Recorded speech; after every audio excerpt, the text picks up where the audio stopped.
Olá, estudantes! Estamos de volta agora com função logarítmica e a gente vai trabalhar um pouquinho com essas aplicações e principalmente dar uma olhadinha nas propriedades que cabem à parte de função e equação logarítmica, tá? Vamos lá, vamos entender de novo o que é importante ou a importância de você trabalhar com essa função. Quando a gente olhar de novo no top 5 aqui, ó, das questões mais cobradas no Enem, você vai verificar que a parte de função é a parte que mais aparece para a gente, tá? Então fique atento que aqui dentro, como eu falei na aula anterior, a gente envolve função de primeiro, segundo, exponencial e agora logaritmos, tá bom? Bem, definição de logaritmo. Nós temos o seguinte, ó, o logaritmo de um número b na base a, eu gosto até de inverter, né, porque eu chamo de b de essa relação de troca que às vezes confunde um pouco. É um expoente x ao qual se deve elevar a base de modo que a potência ax seja igual a b, sendo que a e b são números reais e positivos e ao mesmo tempo diferentes de zero. Vamos dar uma olhadinha nas primeiras propriedades, tá bom? Eu tenho aqui, ó, as propriedades dos logaritmos são propriedades operatórias que simplificam os cálculos dos logaritmos, principalmente quando as bases não são iguais, tá bom? Então, olha só, eu quero que vocês observem isso aqui, ó, que é a característica principal do logaritmo. O logaritmo, pessoal, é importante você entender que o logaritmo é a primitiva de uma exponencial. Ou seja, você trabalha o logaritmo, ele vem antes da exponencial. Professor, mas por que eu começo sempre a trabalhar a exponencial depois a logaritmo? Porque você vai derivar essa função e a partir da logaritmo você cai num cálculo de equação exponencial, tá bom? Então você precisa dominar uma propriedade anterior que está ligada à questão da equação exponencial. Vem comigo. Bem, o que significa aqui, ó? Dado log de A, eu vou colocar B aqui, está de acordo com a definição, né? Na base A, a gente tem não sei o quê? Tem aqui para a gente, ó, a base A, que é o logaritmo, o B representa o logaritmando, e o Czinho, que é o valor da igualdade aqui, ó, vai representar para a gente o logaritmo, tá, gente? Observação, quando não aparecer a base de um logaritmo, ele é chamado de base neuperiana, ou base 10, tá bom? Vamos lá, vamos aos primeiros probleminhas aqui, aplicando propriedade. O que eu vou fazer com vocês? Ó? Eu vou trazer propriedade para ficar mais fácil da compreensão de todos, a gente vai ver a propriedade e vai dar uma olhada no exemplo, tá bom? Vem comigo. A gente tem aqui, ó, propriedade número 1, uma das primeiras, né, que a gente chama de logaritmo do produto, tá bom? Professor, o que é logaritmo do produto? Em qualquer base, o logaritmo do produto de dois números ou mais números positivos é igual à soma dos seus logarítmicos, tá? Vamos dar um exemplo aqui, eu tenho um log de A, log de base A, elevado, no caso logaritmando, de B vezes C, ou seja, essa distribuição aqui vem para log de B na base A e vem para log de C na base A, tá bom? Professor, como é que fica isso no cálculo? No cálculo fica assim, ó. Se vocês olharem a relação, a gente vai ter aqui uma distribuição do exemplo, onde toda vez que aparecer o log de 2 na base decimal, né, que a gente falou agora há pouco, que é a base neuperiana, ela já vale 0,3. Toda vez que eu trabalhar com log de 3 na base 10, já vale 0,48. Determine o logo de 60. Professor, como é que eu faço isso? Você vai olhar, vai fatorar o número 60, né? Que dá por 2, ó. Rapidinho você consegue verificar. Isso aqui vai dar 30, que dá por 2 de novo, né? Ok? E a gente vai ter o quê? O log. Você pode expressar isso aqui como 15. E aí vai dar por 3, que vai dar 5, que dá 5 e dá 1. Tá bom? Isso aqui é uma maneira de você trabalhar o logaritmo, tá bom? Uma outra maneira é você imaginar o seguinte, ó, que os números que eu tenho como base aqui é o número 2, portanto é interessante trabalhar com o número 2, e eu tenho um outro cara aqui que é o 3, ó, então é interessante aparecer também o número 3. Só que, senhores, a gente tem aqui, ó, uma coisa chamada base decimal, né? Porque a gente sabe, segundo as propriedades, que toda vez que o logaritmando for igual à base, isso aqui já traz uma propriedade anterior, né, que é 1, tá bom? Então eu vou utilizar essa relação aqui, ó. Vou pegar a mesma relação matemática e vou dividir por 2, porque eu quero esse problema, né? Quero que o 2 apareça. Isso aí vai sobrar o número 30, né? Só que eu também quero que apareça o número 3, tá vendo? Porque esse eu tenho. Então, 30 por 3 vai dar 10. Professor, aqui eu já consigo matar. Por quê? Porque a base neoperiana, que é a base 10, é uma base que vai aparecer para a gente. Aí, segunda propriedade distributiva aqui, ó, toda vez que eu tenho um produto ou a multiplicação entre dois logaritmanos, eu vou usar a soma, tá vendo? Usei o produto, gera a soma. Então, eu vou ter o quê? A soma de log de 2 na base 10, a soma de 3 na base 10, a soma de 10 na base 10. Então, todos os valores eu conheço, tá vendo? Como eu tenho a propriedade aqui de log de 10 na base 10, automaticamente eu tenho 1. Aí eu vou substituir. Quem é, aí vamos à perguntinha, quem é o log de 2 na base 10? 0,3.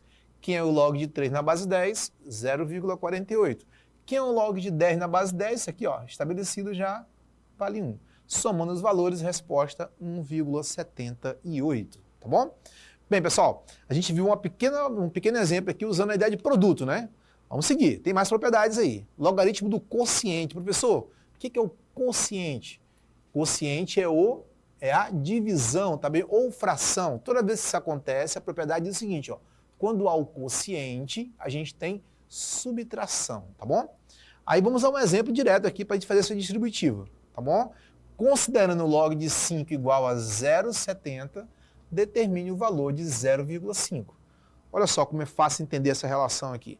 Eu vou trabalhar uma propriedade matemática, né, onde eu vou lembrar que 0,5 ou 5 décimos, né, é o mesmo que 5 décimos, tá vendo? 5 sobre 10.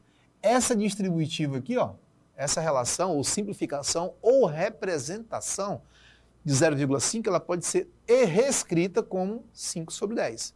E no quociente, quando existe a divisão, eu uso a subtração. Olha aqui, ó. Aí eu vou distribuir esse cara aqui, ou seja, log de 5 e depois log de 10. A gente já sabe que o log de 5, olha lá na frente, lá, ó, primeiro, no começo do problema, vale 0,7, né?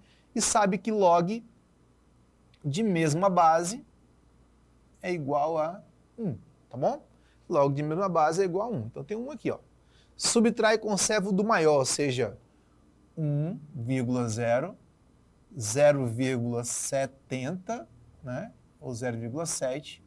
Ao subtrair esses valores, eu vou ter 0,30, ok? Só que subtrai e conserva o do maior, então eu vou ter 0,3, né? Menos 0,3. Aplicou-se aqui a ideia do quociente, né?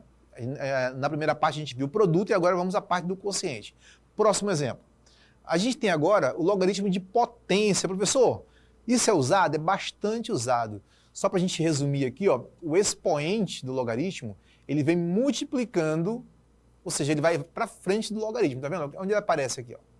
Professor, como assim, professor? Vamos pegar um exemplo aqui, ó, de um logaritmo dessa natureza. Lembrando que aqui tem 1.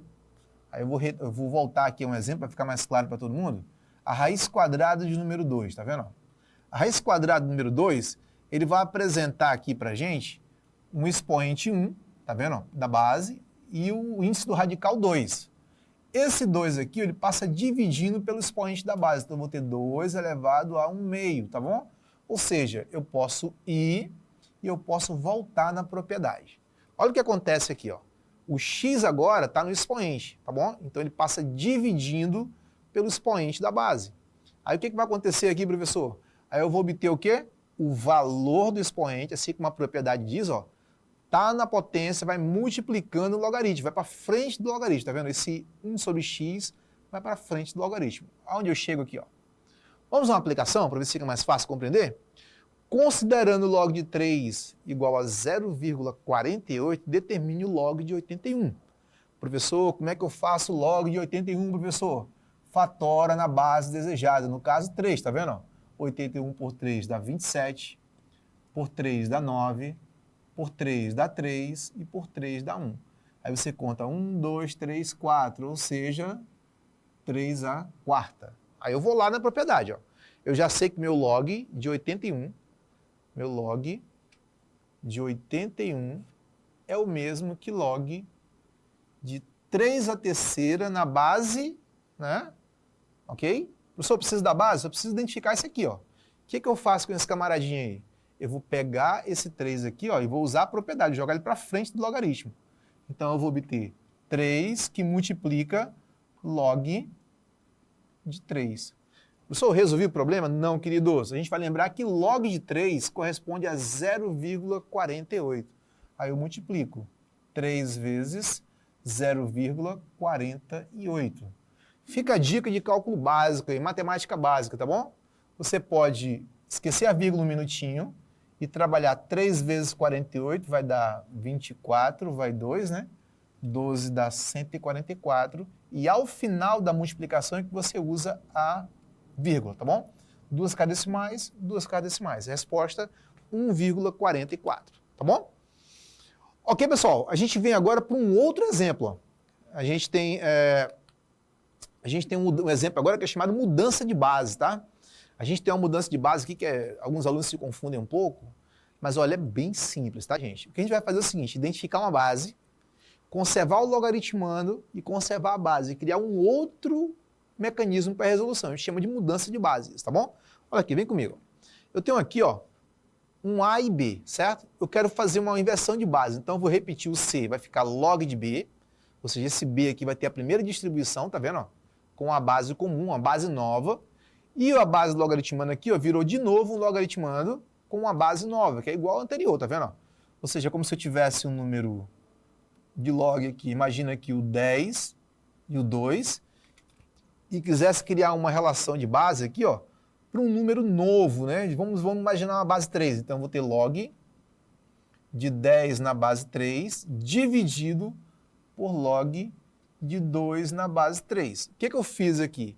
Conservei a base 3, que é a base que eu queria criar, tá vendo? Ó? E o número 10 e o número 2 viraram novos logaritmandos, tá vendo? Ó? Tudo bem? E assim você consegue aplicar com todos, tá, gente? Olha aqui, ó, um exemplo bem fácil. Escreva log de 3 na base 10, tá vendo? Ó? Então é automático. Vou pegar o 3, o 7, virou logaritmando, e a base aqui, ó, que é a base neuperiana, né, é base 10. O 3 vem, ó, tá vendo? Ó? E a base que tem aqui é a base neuperiana, que é a base 10, é a base desejada. E assim já está resolvido o probleminha. Propriedades bem usadas em logaritmo, tá bom? Fiquem atentos porque o logaritmo vai te cobrar propriedades básicas. Então essas aqui, ó, você precisa anotar, fazer seu caderninho de anotações, né? Para o vídeo, faz a anotação e vamos às propriedades, tá bom? Eu tenho aqui, ó, sequência de definição. Primeiro, log. Toda vez que o logaritmando for 1, o resultado do log já é 0, tá bom? É automático isso. Toda vez que o logaritmando for igual à base, ela já vale 1, também é automático. Lembra que a gente falou agora há pouco desse cara aqui multiplicando eu ir para frente do log? Se eu fizer o cálculo aqui, ó, que eu não vou precisar fazer, só comprovando a relação, né?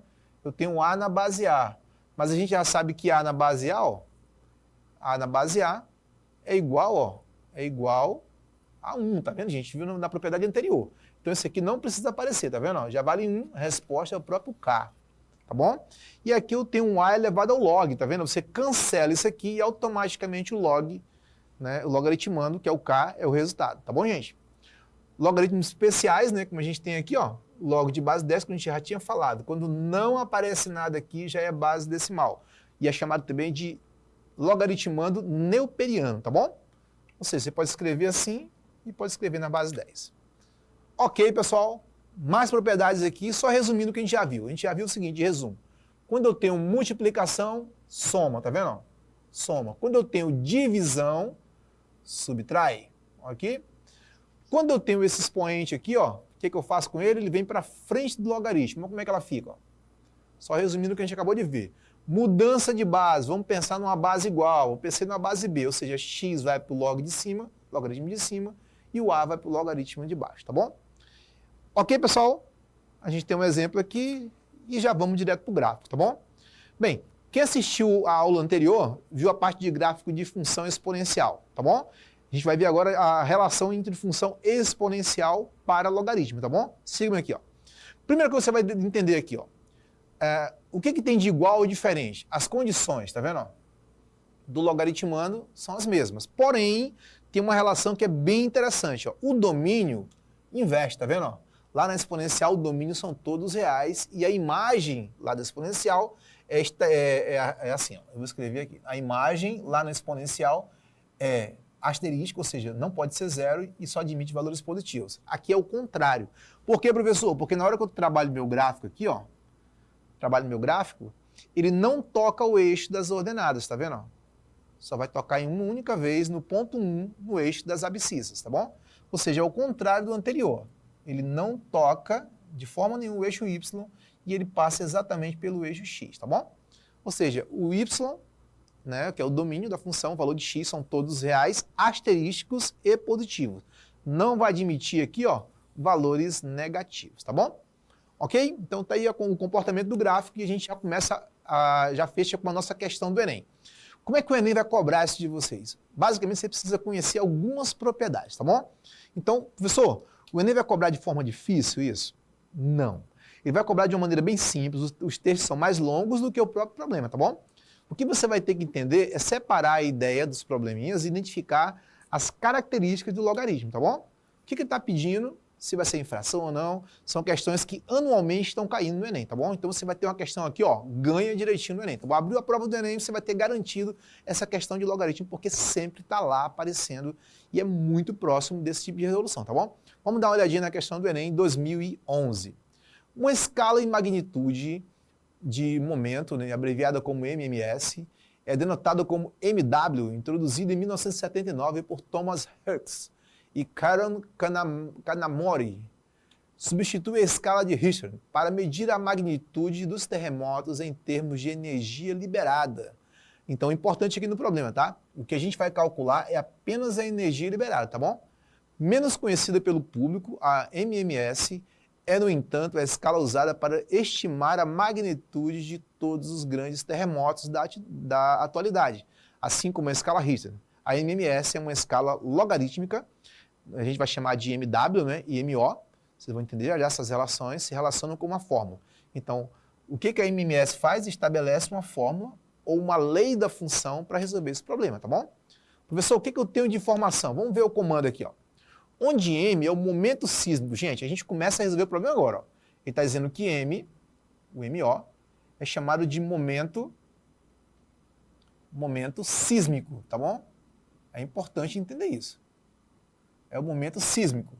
Esse momento é chamado, né, usualmente estimado a partir dos registros de movimento da superfície, através dos sismógrafos, cuja unidade é o DINA, por centímetro. O terremoto de Kobe, acontecido no dia 17 de janeiro de 95, foi um dos terremotos que causaram maior impacto no Japão e na comunidade científica internacional. Teve magnitude, aí ele entra na magnitude, ao símbolozinho da magnitude, o MW, de 7,3 na escala. Mostrando que é possível determinar a medida por meio de conhecimentos matemáticos, qual foi o momento sísmico. Ou seja, gente, ele quer saber quem é o MO, tá bom? Então já temos a nossa relação matemática aqui presente. Tá bom? Professor, como é que eu resolvo esse probleminha aqui, professor? Dá uma olhadinha aqui na resolução. Eu tenho a minha lei de formação, ok? A minha lei de formação. E o que eu vou fazer é o seguinte, ó. O nosso sismógrafo, né? Ele registrou quanto? 7,3 na escala. Aí eu vou lembrar que esse valor aqui, ó, é o valor casado ou correspondente ao logaritmo, tá? Então esse 10 que está negativo, quando ele passa para o outro lado da igualdade, ele passa positivo. Faz uma soma rápida aqui, ou seja, 10,7 somado a 7,3, eu vou obter 10, vai 1, né? Totalizando dessa casa decimal, 18, tá vendo? Olha o 18 aqui, ó. Nesse momento, eu vou lembrar que do outro lado da fração aqui, ó, do outro lado da igualdade, eu tenho uma fração. Trabalha-se meio pelos extremos, tá bom? Então, eu vou ter 3 vezes 18, conserva o 2 aqui do outro lado, tá bom? Multiplica 3 vezes 18 e vai dar 54. Ok, pessoal? Só que o 2 aqui, ó, ele está multiplicando. Segundo as propriedades, ele passa dividindo, né? Olha como é que ele fica. 54 dividido por 2 é igual a 27. Aí eu vou lembrar, pessoal, propriedade lá atrás, ó. Propriedadezinha, que a gente estudou lá nas primeiras aulas de logaritmo. Vou usar aqui a propriedade para ficar mais fácil de entender, tá bom? A base vem. Quem está aqui do outro lado, que é o logaritmo, vira expoente da base, tá, gente? Ele vira expoente da base. Tudo isso é igual ao logaritmando. Aplicando a propriedade. Olha o que acontece. Esse 10 aqui, ó, esse 10, que é o B aqui, ó, de base, tá bom? Ele vem, automaticamente, eu vou ter o momento sísmico igual a 10, e quem está do outro lado, no caso é o x aqui da propriedade, ó, né, ele vira expoente, ou seja, 10 elevado a 27. Se a gente voltar um pouquinho, ó, a gente vai ter a alternativa correta, letra E. Ok? E assim a gente finaliza a aula de logaritmo de hoje, tá? Um abraço a todos, bom descanso e até a próxima.